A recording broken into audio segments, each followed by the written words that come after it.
What is going on, guys? Welcome to another episode of JB360. I have here the Roadrunner V3 from E-MOTO, and this is the third iteration of the very popular Roadrunner scooter that came out a few years ago. I believe it was 2022, if I'm not mistaken. Fast forward to 2025, we have the most updated version of this model. It has been upgraded to the fullest. You could even say that this sit-down scooter has sort of been built by the community, because I don't know if you guys know, but Melvin from Voro Motors actually put a question up for the community on what they would like to see on the third version of the Roadrunner. Us as a community gave him a lot of our thoughts, a lot of our concerns, and I believe they had addressed it with the V3. So off the bat, the thing that probably stands out the most in terms of this updated version would be the dual spring suspensions on the rear. One of my concerns with the V1 and the V2 was the lack of rear suspension. It was basically a hardtail with some front suspension, and I would say the ride quality was not the best. But in terms of adding rear suspension to that, that swing arm and that seat, I think it really changes the ride quality for this particular scooter. Another thing to note is they also included the updated V2 seat. This is the more comfier, longer seat compared to the V1, obviously. And you can actually see this seat on the Pro version as well, the Roadrunner Pro, which is the sort of obviously the bigger scooter version of this, but it's rocking the same seat. Super comfortable, has this nice like concave shape over here, provides some nice comfort, especially when riding for long periods of time. The other thing that is new that you guys will probably have seen in some of the videos, some of the photos, is the addition of a pedal system. So if you guys notice here, towards the back wheel, there is a freewheel right here. So you can actually buy an optional pedal kit, and it basically replaces these standard pegs over here for a crank arm and pedals, and your chain actually goes around that freewheel over here. And there's also a derailleur that comes with the kit, so actually gives you some sort of legality in terms of riding this on the street. Because in New York City, actually, you're not allowed to go on the ferry without pedals. So having that pedal option, especially when dealing with cops or with dealing with, overall public transportation, I think that pedal kit option is definitely a game changer for something like this, especially for the everyday commuter. Now, in terms of motors, I believe this has been upgraded from the previous V1 and V2 version. The front and the rear motor are actually 500 watts each, totaling 1,000 watts nominal. Under the seat here, we have dual sine wave controllers. I believe they're about 20 amps each, giving it some nice standard power, for sort of a dual motor scooter. And with the sine wave, of course, it's not going to throw you off of the scooter. Real smooth acceleration, and it's even adjustable in terms of single and dual motor options. So in terms of battery, we're rocking a 48 volt, 26 amp hour removable battery. This is the same one that's actually on the V2. You have the charging port over here on the right side, and also the locking mechanism, so no one can kind of just take your battery. So you have the unlock mechanism here.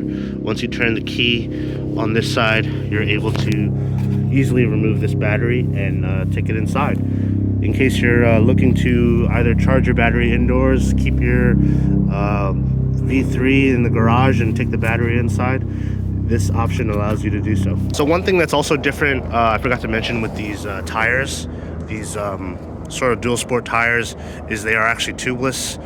Big upgrade for a lot of riders from the V1 and the V2, which use tubes. So the V3 is actually using a tubeless tire system. As we make our way over to the dash, we have our light control switch here. We have headlight.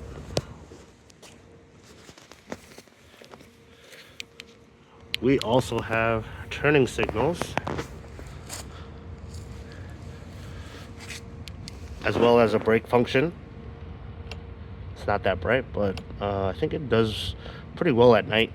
We have a horn, Then we have our LCD screen here, which has our functions. Obviously the power button here for turning on and off the scooter. And then we also have our mode switch button over here, so we can cycle through mode 1, 2, and 3. Of course, what I like about the Roadrunner is the foldable handlebars, which allows for a lot more easier storage when trying to shelve this thing away. You have your latch here, you would basically just lift that up, and then both of these handlebars would collapse. Over here we have our thumb throttle, which is, I believe, the same as the previous versions on the V2. You have your rocket mode here, which is basically dual motors. You have your eco switch over here, which will basically be your single motor switch. And the V3 is actually rocking the ever popular X-Tech brakes from Zoom. These are like sort of like hybrid hydraulic slash cable brakes. And we also have our standard front fork, which you see a lot in the V1 and V2. Also forgot to mention here on the back, you have a little grab handle section here, so you can actually hold the scooter from the handlebar and also through the grab handle here for easy transport. Because the scooter actually doesn't weigh that much. With the battery, I believe it weighs about 55 pounds. All right, guys, so that's our quick overview of the Roadrunner V3. Let's go ahead and take this thing on the road and see how it rides, especially with the new dual suspension, as well as the reinforced frame. One thing I forgot to mention is they reinforce a lot of the welds within the frame, as you can see over here, right there, and then over here, sort of where this section meets. Obviously, I wouldn't recommend jumping off any curbs with this frame, but allegedly, this frame can handle up to 80 miles an hour.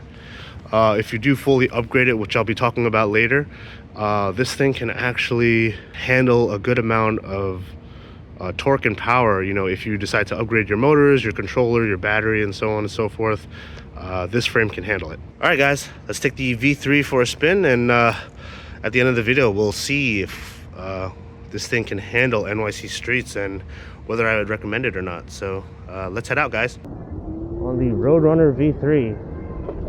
And for those of you who don't know, if you've watched some of my early videos, I actually had the V1. I was a V1 owner, and I ended up stripping out the whole scooter and replacing them with upgraded FIDO parts that included dual 5,000 watt motors, as well as upgraded controllers. Yeah, we ended up starting out with some YYK square wave controllers, and we ended up actually upgrading from that to a dual far drivers. Fast forward to today, we have the V3 in our hands, and off the bat, I could already feel how different the ride quality is in terms of like seating position. Now, this thing is rated to go about 34 miles an hour, but I don't think we're gonna hit that. One being that I am 200 pounds, and I have equipment in my bag.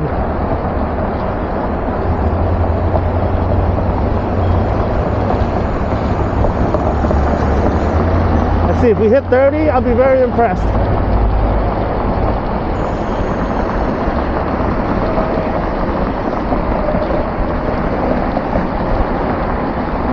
Come on, we can do it.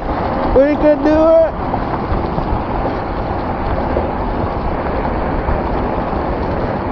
Yeah.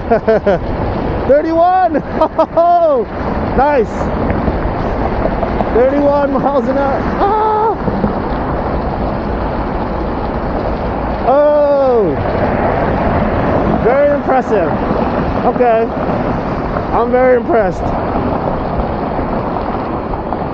That's a lot of voltage sag, though. A lot of voltage sag.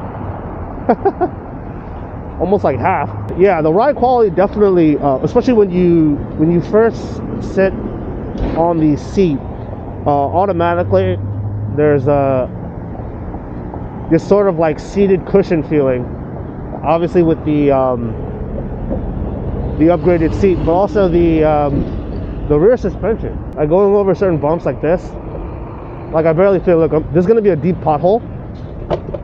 Yeah, it's like night and day coming from a V1 owner.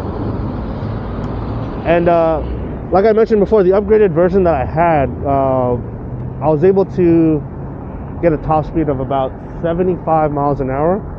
And you could imagine going 75 miles an hour on something that's a hardtail and as small as this, especially in New York City with all these like terrible potholes.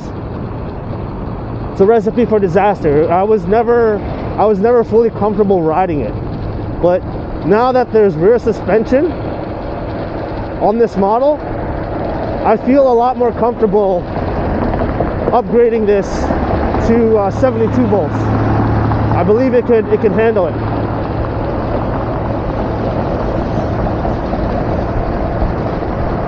Oh man. And we actually matched up the GPS. This is accurate to my GPS. So whatever you see on the LCD screen is actually correct.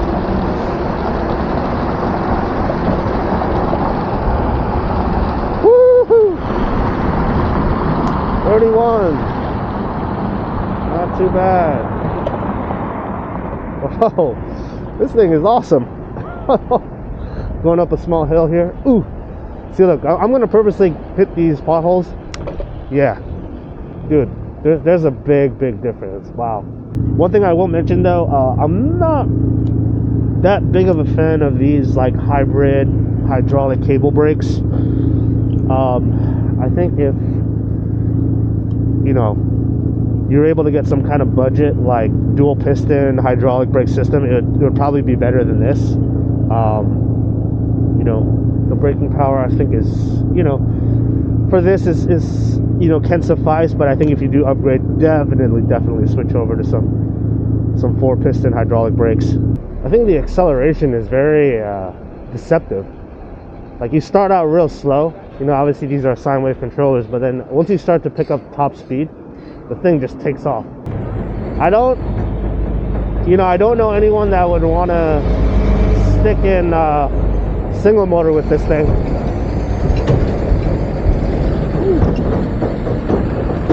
I think dual motors is the way to go. Yo, we're going.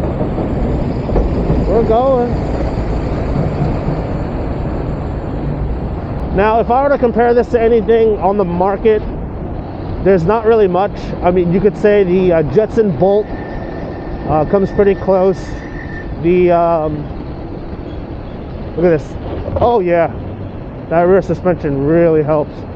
You could say the Jetson Bolt. You could even say like a stock Fido if you were to put like 500 watt motors on it. Other than that, there's really nothing like it on the market. But this thing, look, like picks up speed like crazy.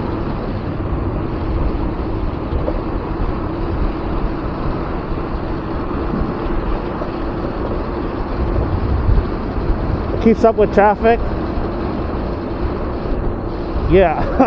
I don't see any reason to go to single motor. I think with this thing you just stick with you just stick with dual motor. Yeah, that was another big pothole. If I had the V1 without that rear suspension, I would be toast right now. Yeah.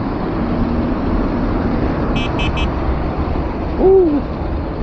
Horn is okay. It's like their standard, like I call it a pedestrian horn, but we got another big bump here. Oh yeah, look at that. This thing is awesome.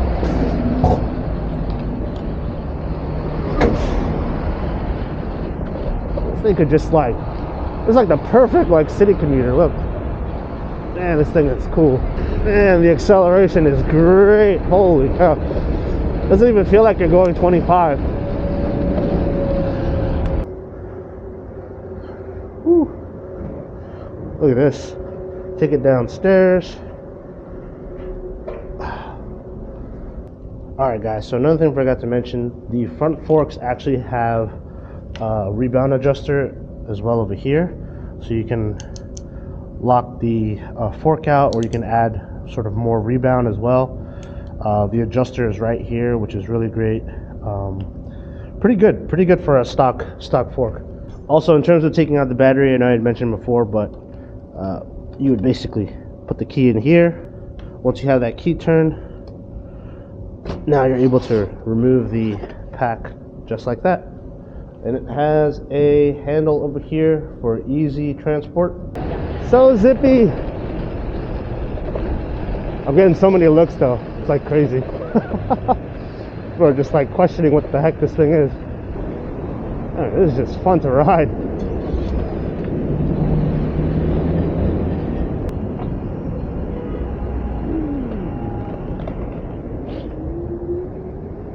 That's the best part too, is you can just honestly like squeeze in between cars and just zip away. There's a little bit of torque if you engage the throttle like really quick. It kind of just, you know, jolts forward a little bit. Nothing too crazy though. Whoa, look at this. If you're on the bike lane, just zooming, man.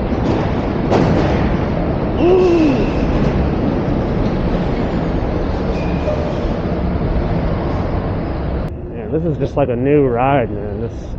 It's like a breath of fresh air. Knowing that you have dual suspension, the front and the rear, is definitely like a peace of mind type of thing, you know, in terms of ride quality. Like hitting these potholes, I really don't think twice about, you know, thinking I'm gonna spill over or anything like that. Feels great. One thing I will say is I do wish the cable management was kind of tightened a bit more, because you have sort of all these like brake cutoff wires and all this stuff like kind of in the way of the wheel. Since we got a clean lane here, let's go through some of the modes. So I'm gonna put it in mode 1, and let's see what the top speed is. Dual motors, mode 1.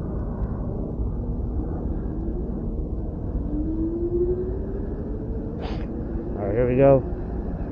16, 17, 18, 19. Can we hit 20? With all the gear I have on, about 20, yes. I see it. 19, 20. Mode 1. Alright. Flip it to mode 2. Alright, here we go. 21, 22. 23, 24, 25. Oh, do I see 26? About 26. Woo! Wow, 26 miles an hour. Pretty good. Woo! Let's keep it on mode 2 for now, because we're hitting kind of like a crowded area here. Whoa, 27. 28 maybe? Ooh, yeah, we're hitting about 28 on mode 2. Oh, that's super nice. Wow, I had to slow down. Very nimble too on sort of like these tight turns here.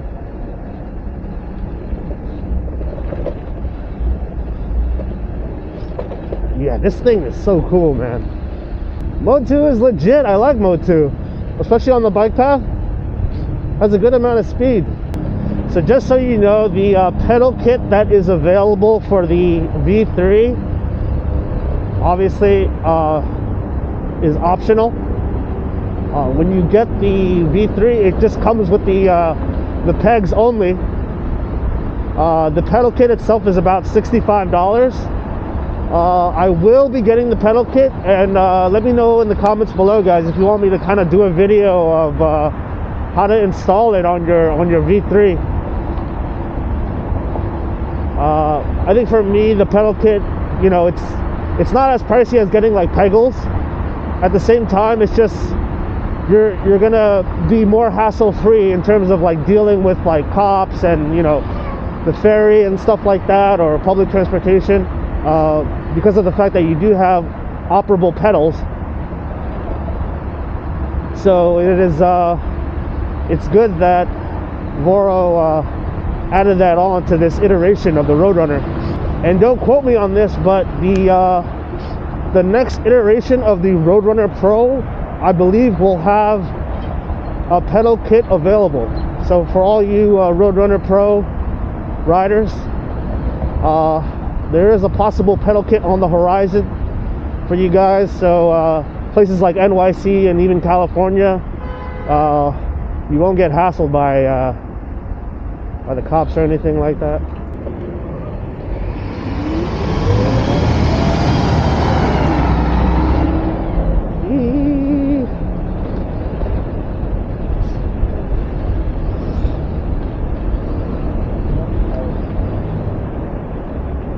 Man, this is super quiet too. You barely hear any of the gears in the motors or anything like that. Very, very quiet. All right, this is a pretty steep hill over here in Staten Island. We're not getting any momentum here. It's gonna be a lot of stopping, unfortunately. But we're hill climbing at about 13 miles an hour on a pretty steep hill. And the voltage sag is real, but still 13 miles an hour on a steep incline is pretty good. Come on, dual motors, let's go. 17 miles an hour. Oh, picking up some speed here.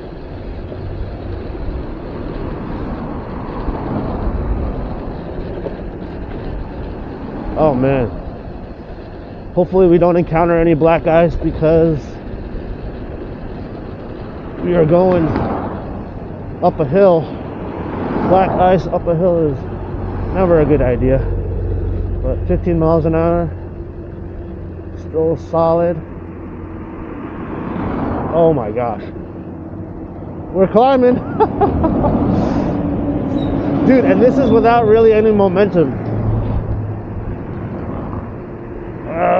Come on, you can do it. This is grueling.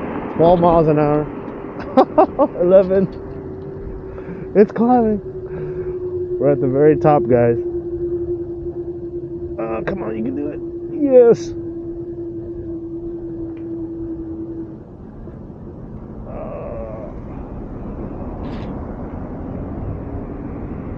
We made it. We made it.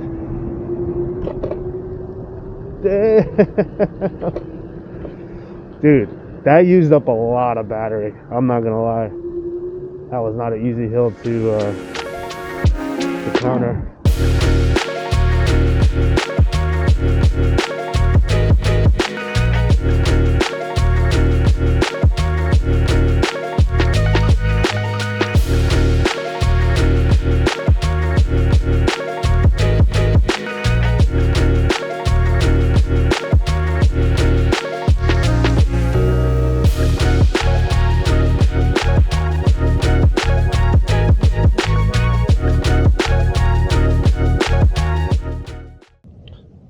Alright guys, so we spent all day pretty much with the V3, the Roadrunner V3, and I gotta say, this thing definitely packs a punch for its size.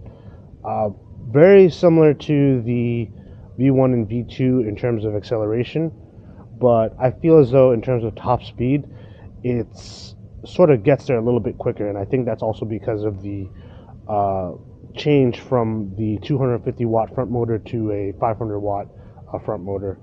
I think that change makes a pretty big difference overall in terms of acceleration, getting to that top speed. Like I mentioned before, the top speed is very similar to the V1 and the V2,